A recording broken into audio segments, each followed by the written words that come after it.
नमस्कार, स्वागत है आप सभी का। मैं हूं अभिषेक त्रिपाठी और हम पढ़ने वाले हैं पॉलिटिकल साइंस। पॉलिटिकल साइंस में भी हम राजनीति सिद्धांत को पढ़ेंगे। मैं थोड़ा सा बता दूं कि इस क्रम में हम पूरी तरह से पॉलिटिकल साइंस सभी एग्जाम के लिए, चाहे पीजीटी हो, चाहे टीजीटी हो, या फिर हो कोई एलटी ग्रेड का एग्जाम, ठीक है, चाहे टीजीटी हो, पीजीटी हो, एलटी ग्रेड का एग्जाम हो, या फिर यूपीएससी या फिर स्टेट पीसीएस कोई भी हो, ठीक है, पीसीएस का एग्जाम तैयार कर रहे हैं, तो मेंस में जो ऑप्शनल आता है, ठीक है, मेंस में जो ऑप्शनल आता है आपका पॉलिटिकल साइंस के लिए, पॉलिटिकल साइंस का जो ऑप्शनल आता है, ठीक है, पॉलिटिकल साइंस का जो ऑप्शनल आता है यानी राजनीति विज्ञान से अगर आप पीसीएस या यूपीएससी दे रहे हैं तो वहां भी इसका फायदा होगा। लेकिन यह मूलतः जो वीडियो बनाया जा रहा है, इसका उद्देश्य क्या है? इसका उद्देश्य है जो शिक्षक भर्ती हो रही है टीजीटी की, पीजीटी की अथवा एलटी ग्रेड के लिए, उसके लिए ज्यादा उपयोगी है। ऑप्शनल के लिए हम अलग से वीडियो भी बना देंगे कि कैसे आपको आंसर राइटिंग प्रैक्टिस करना है। लेकिन यह सिर्फ ध्यान दीजिए, आप लोग को जो भी पढ़ाया जा रहा है वहां पे, यहाँ पे उसका कॉन्सेप्ट क्लियर करने का प्रयास किया जा रहा है। तो शुरू करते हैं। आज हम पढ़ने वाले हैं राज्य की उत्पत्ति के सिद्धांत को, ठीक है, राज्य के उत्पत्ति के सिद्धांत। एक एक सिद्धांत को पकड़ेंगे और धीरे धीरे उसको एक्सप्लेन करने का प्रयास करेंगे। पहला सिद्धांत हम पढ़ेंगे आज, वैसे जो हम पढ़ेंगे राज्य की उत्पत्ति का दैवी सिद्धांत पढ़ेंगे, क्योंकि वीडियो बहुत लंबा हो जाएगा और इसको समझाने के लिए कम से कम 3 से 4 घंटे का टाइम चाहिए। तो हम पढ़ने वाले हैं राज्य की उत्पत्ति का सिद्धांत, ठीक है, राज्य की उत्पत्ति के सिद्धांत। जैसे हम अगर पाश्चात्य विचारकों को जब पढ़ते हैं तो हम पढ़ते हैं उसमें राज्य की उत्पत्ति से सिद्धांत पढ़ते हैं, लेकिन सामाजिक समझौते का मात्र सिद्धांत पढ़ते हैं। सामाजिक समझौते के सिद्धांत में हम प्रमुखता हॉब्स, लॉक और रूसो को देखते हैं। लेकिन जब हम राजनीति सिद्धांत पढ़ते हैं तो वहां पे हम क्या देखते हैं कि हम जितने भी सिद्धांत हैं जो कि परीक्षा के दृष्टिकोण से इंपॉर्टेंट है, उन सभी को पढ़ते हैं। तो पहले मैं स्पष्ट कर दूं कि कौन कौन से 5 राजनीतिक सिद्धांत हैं जिनको हमको पढ़ना है, उसके बारे में थोड़ा सा बताऊंगा। उसके बाद मैं स्टार्ट करूंगा दैवीय उत्पत्ति का सिद्धांत, कि राज्य की उत्पत्ति का दैवीय सिद्धांत क्या है। देखिए 5 सिद्धांत हैं प्रमुखता जो आपके पेपर के हिसाब से इंपॉर्टेंट है, जिससे प्रायः प्रश्न बनते हैं। पहला है दैवीय उत्पत्ति का सिद्धांत। दैवीय उत्पत्ति का सिद्धांत। उसके बाद आता है दूसरे नंबर पे शक्ति का सिद्धांत। अब इसको शक्ति का सिद्धांत बोल लीजिए, या फिर आप बोल लीजिए बल का सिद्धांत, अथवा बोल दीजिए युद्ध के द्वारा राज्य की उत्पत्ति का सिद्धांत, ठीक है।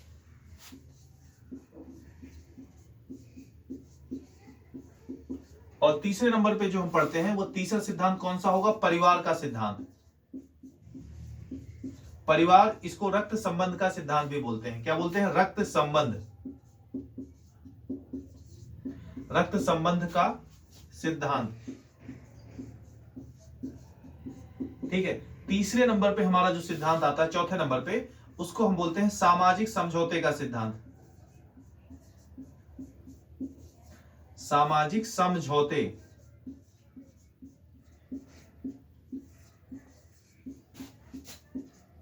देखिए सामाजिक समझौते का सिद्धांत, ये वही सिद्धांत है जिसको हम जब पाश्चात्य विचारक पढ़ते हैं, राजनीति political thoughts, western political thoughts जब पढ़ते हैं तो वहां पे हम पढ़ते हैं। ज्यादातर प्राय एग्जाम में यही आता है, लेकिन सारे जो है परीक्षा के दृष्टिकोण से इंपॉर्टेंट है। पांचवा है जो सर्वमान्य है और आवश्यक है, राजनीति सिद्धांत में अच्छे खासे प्रश्न से आते हैं, उसको बोलते हैं ऐतिहासिक।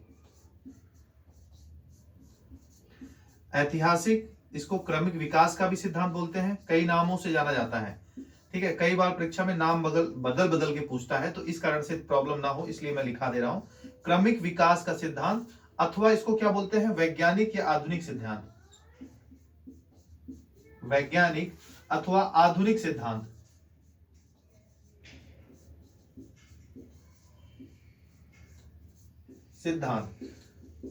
देखिए यह 5 सिद्धांत हैं जो राज्य की उत्पत्ति के सिद्धांत को हमको अध्ययन करना रहता है। किसी भी पॉलिटिकल साइंस से, राजनीति विज्ञान से कोई भी पेपर दे रहे हैं, चाहे यूजीसी नेट का दे रहे हो, चाहे पीजीटी का दे रहे हो, अथवा टीजीटी का दे रहे हो, या फिर एलटी ग्रेड का कोई एग्जाम हो जो राजनीति विज्ञान से आप दे रहे हैं। इन सिद्धांतों के बारे में पहले मैं आपको बता दूं कि यह 5 सिद्धांत इंपॉर्टेंट तो है, लेकिन इसमें जो 2 सिद्धांत है, शक्ति या बल अथवा युद्ध के द्वारा राज्य की उत्पत्ति का सिद्धांत, और दूसरा हो गया परिवार अथवा रक्त संबंध के द्वारा राज्य की उत्पत्ति का सिद्धांत जो दिया गया है, यह प्रमुखतः समाज शास्त्र से संबंधित है। ठीक है, समाज शास्त्र से संबंधित है या सामाजिक विज्ञान से संबंधित है। ऐसा क्यों है? ऐसा इसलिए है क्योंकि ये मूलतः बात तो करते हैं राज्य की उत्पत्ति की, लेकिन इनका फोकस किस पे है? इनका फोकस समाज पे है। ठीक है, जब हम पढ़ेंगे तो देखेंगे किस प्रकार से इन्होंने समाज का इंपॉर्टेंस दिया है, तो ये घूम फिर के सामाजिक विज्ञान पे चले जाते हैं। लेकिन क्योंकि पेपर में पूछे जाते हैं तो इसलिए इसका अध्ययन भी हम करेंगे सीमित दायरे में। अब बात आती है कि दैवी उत्पत्ति का सिद्धांत। तो दैवी उत्पत्ति का सिद्धांत अपने आप में सभी जगह मान्य है, इसको हम डिटेल से पढ़ेंगे। यह सबसे प्राचीन सिद्धांत है, सबसे प्राचीन है। ठीक है, अब हम बात करते हैं कि कौन से हमको राजनीति सिद्धांत जो ऐसे हैं जो राजनीति शास्त्र के लिए इंपॉर्टेंट है। पहला हो गया दैवी उत्पत्ति का सिद्धांत। ठीक है, दैवी उत्पत्ति का सिद्धांत। उसके बाद अगर हम देखें तो दूसरा हमारा हो जाएगा कौन सा? सामाजिक समझौते का सिद्धांत, जो आप लोग पढ़ते ही हैं। उसके बाद आता है ऐतिहासिक समझौते का सिद्धांत, ऐतिहासिक समझौते का सिद्धांत। दैवी उत्पत्ति के सिद्धांत की प्रतिक्रिया स्वरूप, दैवी उत्पत्ति के सिद्धांत की प्रतिक्रिया स्वरूप आया कौन सा? सामाजिक उत्पत्ति का, सामाजिक समझौते का सिद्धांत। और उसकी प्रतिक्रिया स्वरूप कौन सा है? ऐतिहासिक सिद्धांत, ऐतिहासिक या क्रमिक विकास का सिद्धांत अथवा आधुनिक सिद्धांत जो राज्य की उत्पत्ति के बारे में व्याख्या करता है। तो इन सिद्धांतों को हम डिटेल से पढ़ेंगे, एक एक सिद्धांत को बहुत अच्छे से पढ़ेंगे। तो क्योंकि अब हम एक सिद्धांत को पढ़ेंगे, पहला हम पढ़ेंगे दैवी उत्पत्ति का सिद्धांत। राज्य की दैवी उत्पत्ति के सिद्धांत के बारे में पढ़ते हैं पहले। अब राज्य की दैवी उत्पत्ति, जैसा कि मैंने बताया, इसको धार्मिक सिद्धांत भी बोलते हैं। क्यों धार्मिक सिद्धांत बोलते हैं? क्योंकि प्राचीन काल में आप जितने भी धर्म हैं उनसे देखेंगे तो राज्य अथवा राज्य की चर्चा वो करते हैं विभिन्न रूप में।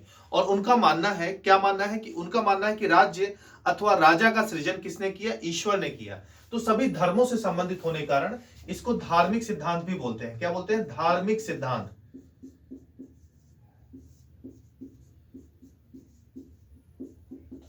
अब देखिए मूलतः बोलता क्या है? मूलतः बोलता है कि जो राजा है, राजा अथवा राज्य बोलेंगे, क्योंकि जो राज्य है, राज्य की पूरी शक्ति का उपयोग कौन करता है? राजा करता है। और क्योंकि राज्य को जो है ईश्वर ने बनाया है और राजा उस पर शासन करता है, तो राजा क्या हुआ? ईश्वर का प्रतिनिधि हुआ। क्या हुआ? प्रतिनिधि। ईश्वर का प्रतिनिधि कौन है? राजा है। ठीक है, राजा ईश्वर का प्रतिनिधि है। और राज्य का सृजन किसने किया है? सृजन या बनाया किसने है? तो वो बनाया है ईश्वर ने। ईश्वर के द्वारा राज्य को बनाया गया है। अब यहां पे एक चीज समझिए कि जब राजा को ईश्वर ने बनाया या फिर ईश्वर का प्रतिनिधि है, तो अपने जो कार्य होंगे राजा के, राजा को अगर हम केंद्र में ले तो राजा के जो कार्य होंगे, ठीक है, कार्य होंगे, अपने कार्यों के लिए किसके प्रति जवाबदेही होगी? किसके प्रति जिम्मेदारी होगी? किसके प्रति जिम्मेदार होगा? अपने कार्यों के प्रति। जाहिर सी बात है, जिसको उसने बनाया, ठीक है, जिसको उसने बनाया उसी के प्रति उसकी जिम्मेदारी होगी। तो उसको किसने बनाया? उसको तो ईश्वर ने बनाया। तो अपने कार्यों के प्रति राजा ईश्वर के प्रति जिम्मेदार होगा, किसी व्यक्ति के प्रति नहीं होगा। व्यक्ति के प्रति नहीं होगा, क्योंकि उसका सृजन किसने किया? उसका सृजन किया है ईश्वर ने। अब यहां पे बात आगे की आती है कि देखिए एक चीज, कि राजा का सृजन ईश्वर ने किया। बात आती है कि जो प्रजा है, यदि प्रजा की वह प्रताड़ना करता है, ठीक है, प्रताड़ित करता है, प्रताड़ित करता है, यदि प्रजा को राजा जो है प्रताड़ित करता है, तब क्या होगा? तब एक बात यहां पे आती है। बात क्या आती है कि बोलते हैं भैया, जो प्रजा है ना, प्रजा अपने कर्मों का फल भोग रही है। अपने कर्मों का फल, यानी कि प्रजा के जो कर्म है वह अच्छे नहीं है और उन्होंने कभी न कभी ऐसे कर्म किए हैं जिसके कारण उनको दुख भोगना पड़ रहा है। इसमें राजा की कोई गलती नहीं है। राजा क्योंकि जनता के प्रति जवाबदेह है ही नहीं। अब अच्छा ये बताइए कि इसको धर्म के साथ जोड़ने का प्रमुख कारण क्या था? प्रमुख कारण ये था कि पहले लोग ईश्वर में भक्ति करते थे, ईश्वर को जब मानने लगे, क्योंकि राज्य जो है, मैंने कई बार बताया है, राज्य क्या है? सभ्य समाज का हिस्सा है, सभ्य समाज का। क्योंकि समाज सभ्य भी हो सकता है, असभ्य भी हो सकता है। जैसे लॉकडाउन अगर लगा था, तो जैसे कर्फ्यू लगा तो बोले कि मास्क लगा के चलो और इस दिन आपको पर्टिकुलर इस डेट से इस डेट के बीच में या फिर इस टाइम के से एक पर्टिकुलर टाइम पीरियड के बीच में आपको नहीं निकलना है। तो ये बातें कौन मानेगा? जिनके अंदर थोड़ी सभ्यता होगी, सोचने समझने की क्षमता होगी, वही मानेगा ना। असभ्य आदमी तो नहीं मानेगा। तो रूल भी वही होते हैं जहां सभ्य होते हैं। तो हमेशा जो है राज्य सभ्य समाज का हिस्सा होता है। अब जब सभ्यता का विकास हुआ तो वह निश्चित तौर पे दर्शन का बहुत बड़ा योगदान रहा और दर्शन हमेशा नैतिक रहा। तो लोगों की मान्यता इस तरह से जो है ईश्वर में हुई, देवताओं में हुई, तो उसके प्रति वह प्रतिबद्ध रहते थे। जैसे बिजली कड़कती थी, लोग सोचते थे कोई बिजली के देवता है। आंधी आती थी, तूफान आता था, लोग सोचते थे वायु के देवता है। ठीक है, पानी बहुत ज्यादा बरसता था, सोचते थे कि अब हमारे जो है जो जल देवता है या फिर कहिए इस तरह के जो उससे संबंधित विभिन्न धर्मों में देवता है वह हमसे नाराज है। ठीक, सूखा पड़ जाता था तब ऐसी स्थिति आती थी। तो उनकी जो आस्था थी वह धार्मिक हो चुकी थी, और क्योंकि उनकी बात उनको मनवाना था तो उन्होंने धर्म के साथ जोड़ दिया। क्योंकि अब देखिए, राजा का सृजन किसने किया? ईश्वर ने किया। अब ईश्वर के प्रति जिम्मेदार भी होगा। तो यदि राजा के प्रतिनिधि की बात नहीं मानते, आप राजा के प्रतिनिधि की बात नहीं मानते, तो आप मूलतः किसकी बात नहीं मानते? आप ईश्वर की बात नहीं मानते, ईश्वर की बात नहीं मानते। और ईश्वर की बात ना मानने का मतलब है कि प्राकृतिक आपदाएं और आपके कर्म बुरे हो गए, आप मूलतः दुख पाएंगे। तो इस हिसाब से इसको विभिन्न धर्मों ने राज्य की उत्पत्ति का सिद्धांत जोड़ा। अब बात आते हैं कि इसके समर्थक कौन है। इसके समर्थकों की अगर हम बात करें, जो प्रमुख समर्थक हैं, प्रमुख समर्थक हैं इसके, सबसे अगर इनका नाम आता है, एक नाम है व्यक्तिगत तौर पे मैं बताऊंगा आपको। जैसे 3 नाम है, जैसे कि जेम्स प्रथम हो गए, उसके बाद लुई 14वें हो गए फ्रांस के, इनके बारे में बताऊंगा। लेकिन आपको मैं बता दूं कि जो पैट्रियार्का ग्रंथ लिखा है, ठीक है, रॉबर्ट फिल्मर है। कौन है? रॉबर्ट फिल्मर, मैं नाम लिख दे रहा हूं।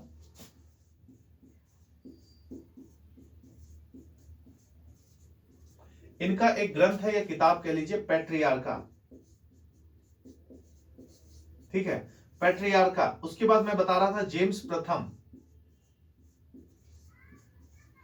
जेम्स प्रथम क्या बताते हैं? जेम्स प्रथम बताते हैं, इनका मानना है कि इस पृथ्वी पर राजा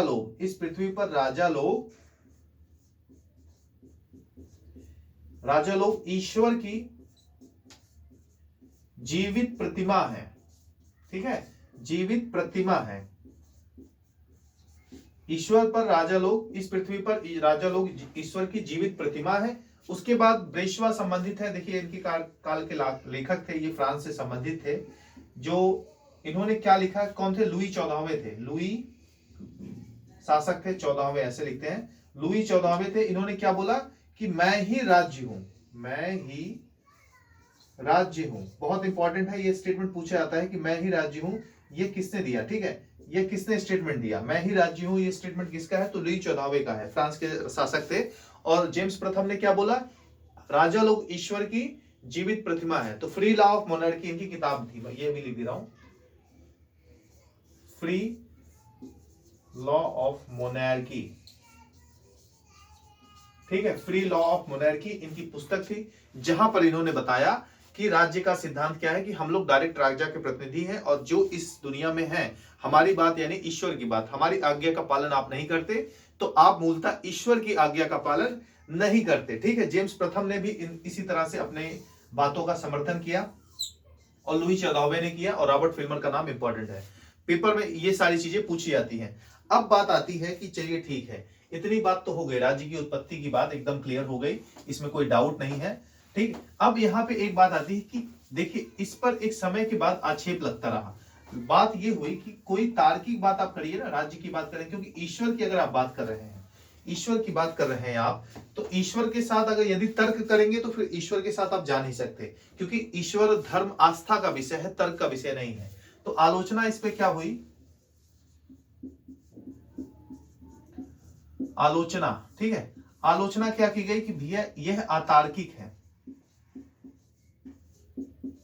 अतार्किक है यानी कि ईश्वर से साथ आप जोड़ रहे हैं, ईश्वर ने जिसकी रचना की, और ईश्वर तर्क का विषय है ही नहीं, ईश्वर आस्था और विश्वास का विषय है, तो यह अतार्किक हो जाता है। दूसरी बात बोलते हैं कि अनैतिहासिक है।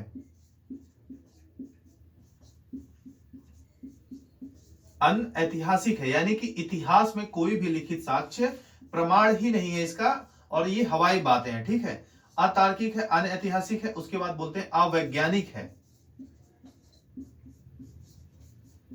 ठीक है, अवैज्ञानिक है मतलब कि भैया साक्ष्य चाहिए ना। विज्ञान क्या बोलता है कि क्रमबद्ध, सुव्यवस्थित, सुसंगठित, तो ना तो कोई क्रम है, ना तो कोई व्यवस्था है, और ना ही कोई साक्ष्य प्राप्त होते हैं। किस तरह से कहीं मिलता हो कोई साक्ष्य, क्योंकि ईश्वर से जोड़ देना, ईश्वर की खोज ही अपने आप में एक बहुत बड़ी विषय है, तो साक्ष्य तो मिल ही नहीं रहा। ठीक है, इतिहास भी बोलता है कोई लिखित प्रमाण ही नहीं है, ना तो प्रागैतिहासिक काल, आद्य ऐतिहासिक काल या फिर आधुनिक ऐतिहासिक काल, जो ऐतिहासिक काल बोलते हैं, यहाँ पे भी इस तरह के साक्ष्य नहीं मिलते। तो फिर ये बातें आई कहां से? तो बोले कि ये है। फिर भी लेकिन एक चीज ध्यान दीजिए, फिर भी हम इसको पढ़ रहे हैं ना, सिलेबस में दे रखा है, हायर एजुकेशन में है, ठीक है, बच्चों को भी पढ़ाया जाता है, तो क्या कुछ तो महत्व होगा ना, कुछ तो महत्व होगा कि क्या कारण है कि इसका महत्व है। ठीक है, क्या कारण है इसका महत्व है? तो महत्व मैं बता दूं आपको, महत्व यह है कि इसने लोगों को पहले अनुशासन सिखाया। अनुशासन सिखाया। अनुशासन कैसे? मैंने बताया कि लोग देवी देवता से जो है डरने लगे थे। ठीक है, मानते थे देवी और देवताओं का अस्तित्व है, प्रकृति की देवी है, ठीक है, पृथ्वी की देवी है, युद्ध की देवी है थेना। उसके बाद इसी तरह से इजिप्ट में विभिन्न धर्मों में इस तरह की बातें मानी जाती थी, मिस्र में, चीन में इस तरह से धर्म के साथ जोड़ा जाता था। तो यहाँ पे मैं भी बताऊंगा कि यूरोपीय और भारतीय धर्म में भी इसका किस हिसाब से प्रभाव रहा। जो दैवीय उत्पत्ति का सिद्धांत है भारतीय धर्म में भी बताता हूं, इसके बाद बताऊंगा महत्व के बाद। तो इन्होंने कुल मिलाकर डर के माध्यम से ही सही अनुशासन सिखाया, अनुशासन सिखाया, अनुशासन में रहना सिखाया, और देवताओं के नाम से, क्योंकि अब राज्य की अवज्ञा अगर करते तो अनुशासन जो है उनसे ये हो जाता कि अनुशासनहीनता हो जाती। ठीक, दूसरी बात इन्होंने क्या सिखाया? अनुशासन के साथ शासन व्यवस्था का इनको ज्ञान दिया। ठीक है, शासन व्यवस्था का इनको ज्ञान दिया, इनको रहना सिखाया कि कैसे एक सिस्टम काम करता है। ठीक है, कैसे पूरी तरह से एक सिस्टम काम करता है, इस तरह से इसका जो है महत्व अपने आप में बहुत ज्यादा है। ठीक, अनुशासन को सिखाया, शासन को सिखाया, और राज व्यवस्था में कैसे चीजों को मेंटेन किया जाता है उन सब के बारे में सीखा। ज्यादा इसमें पूछेगा नहीं महत्व के बारे में, जब आप हायर पढ़ेंगे वहां पूछेगा, थोड़ा सा वहां पे भी पूछ लेगा, पीजीटी वगैरह में, टीजीटी वगैरह में नहीं पूछता है। इसके बाद हम देखते हैं कि भारतीय और यूरोपीय परिप्रेक्ष्य में इसका क्या महत्व है या क्या चर्चा मिलती है। तो आप देखेंगे कि यूरोप में और भारत में, एक एक करके देखते हैं। पहले यूरोप में हम देखें तो जब इस सिद्धांत को जोड़ा गया तो आप देखेंगे कि मध्यकाल में, खासकर मध्यकाल में आप देखें, ठीक है, मध्यकाल में आप देखें तो मध्यकाल में क्या था? मध्यकाल में सामंती व्यवस्था थी। सबसे ऊपर होता था राजा, राजा के ऊपर नीचे होते थे जागीरदार, जागीरदार के नीचे होते थे जमींदार, और जमींदार के नीचे होते थे किसान। लेकिन बात इतनी तक सीमित नहीं थी, सबसे ऊपर ईश्वर को माना जाता था, और ईश्वर के बाद आता था पोप, चर्च, पोप कह लीजिए, चर्च कह लीजिए। पोप आता था और पोप बोलता था हमारे कांटेक्ट डायरेक्ट ईश्वर से हैं और ईश्वर की बातें हमें पता है। तो लेकिन बात ये तो ठीक है, चलिए। उसके बाद राजा भी तो यही बोलता था। राजा बोलता था, क्या बोलता था राजा? राजा बोलता था कि हम जो है, हमको नियुक्ति किसने की है? राजा ने की है, ईश्वर ने की है। तो पोप भी जो है ईश्वर का प्रतिनिधि हो गया और राजा भी हो गया, तो दोनों में विवाद हो गया। ठीक है, इसी को बोलते हैं दो तलवारों का सिद्धांत। ठीक है, दो तलवारों का सिद्धांत इसी को बोलते हैं। क्या बोलते हैं? दो तलवारों का सिद्धांत।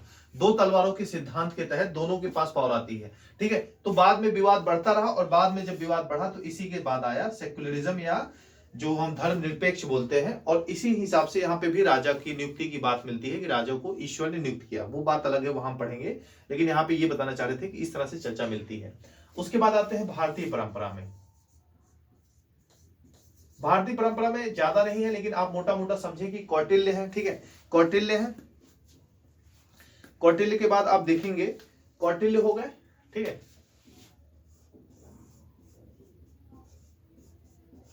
कौटिल्य है, मनु है,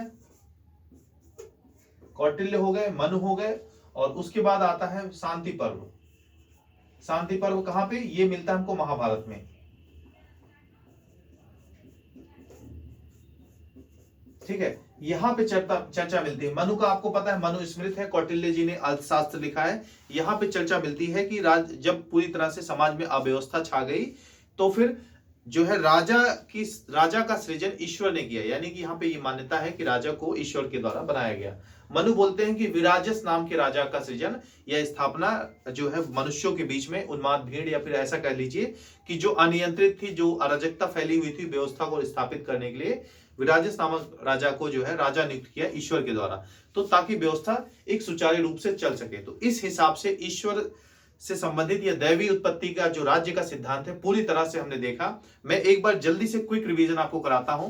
दैवी उत्पत्ति के सिद्धांत को क्या बोलते हैं हम? धर्म की धार्मिक सिद्धांत भी बोलते हैं। इसमें प्रमुख बात यह होती है कि राज्य अथवा राजा को किसने बनाया? ईश्वर ने बनाया है। जिस कारण से राजा किसके प्रति मात्र जिम्मेदार है? अपने कर्मों को लेकर, तो वह सिर्फ और सिर्फ ईश्वर के प्रति जिम्मेदार है, जनता से उसका कोई लेना देना नहीं, खासकर जिम्मेदारी के परिप्रेक्ष्य में। ठीक है, वह बोलता है कि अगर राजा जनता को प्रताड़ित करता है तो ऐसा मानना चाहिए जनता को कि उनके पूर्व जन्मों का यह फल है। ठीक, अब बात आती है कि इसके बाद इसका महत्व क्या है। ठीक, इसका महत्व क्या है? महत्व हम समझते हैं, क्योंकि आज भी इसकी आलोचना को अगर हम देखें तो आलोचना इस पे ये होती है कि अतार्किक है, ठीक है, अनैतिहासिक है, अवैज्ञानिक है, लेकिन उसके बाद भी इसका महत्व है क्योंकि इसने एक अनुशासन, एक सिस्टम में लोगों को जीना सिखाया। भारतीय परिप्रेक्ष्य में हम बात करें तो कौटिल्य, मनु और शांति पर्व, जो महाभारत का शांति पर्व है, वहां पर इसकी चर्चा मिलती है। यूरोपीय परिप्रेक्ष्य में देखें तो मध्यकाल में ऐसी मान्यता थी कि ईश्वर ने राजा को बनाया और पोप को भी बनाया था, तो वहां पे चर्चा मिलती है, इसीलिए यहाँ पे दोनों में विवाद भी हुआ बाद में चलकर। ठीक है, वो उसको हम पढ़ेंगे जब हम राजनीति विचारक पढ़ेंगे वहां पे, तब वहां पे हम देखेंगे इस सब चीजों को। तो ये इस हिसाब से पूरा जो कॉन्सेप्ट था हमने क्लियर किया। यहाँ पे मैंने ये भी बताया कि कुछ लोग थे जैसे कि रॉबर्ट फिल्बर ने पैट्रियार्का लिखी, अपनी समर्थक, उन्होंने इसका समर्थन किया। उसके बाद जेम्स प्रथम थे, जेम्स प्रथम की पुस्तक कौन सी थी? The free law of monarchy. Free law of monarchy में उन्होंने बताया कि कैसे राजा, उन्होंने लिखा कि जो राजा लोग हैं इस पृथ्वी पर ईश्वर की जीवित प्रतिमा है, ईश्वर से ही तुलना कर दिया। उसके बाद जेम्स प्रथम ने क्या बताया? लुई 14वें ने क्या बताया? लुई 14वें ने बोला कि मैं ही राज्य हूं, यानी कि मैं ही, जो मेरे वचन है, जो मेरी बातें हैं, वही शासन अनुशासन है, वही राज्य है। और अपनी तुलना ठीक, और क्यों बोला? क्योंकि ईश्वर के साथ जोड़ के देखा। तो इस हिसाब से इसका बहुत महत्व है। आई थिंक मैंने पूरे कॉन्सेप्ट क्लियर कर दिए। अगले वीडियो में हम पढ़ेंगे राज्य की उत्पत्ति से संबंधित कौन से सिद्धांत? शक्ति का सिद्धांत।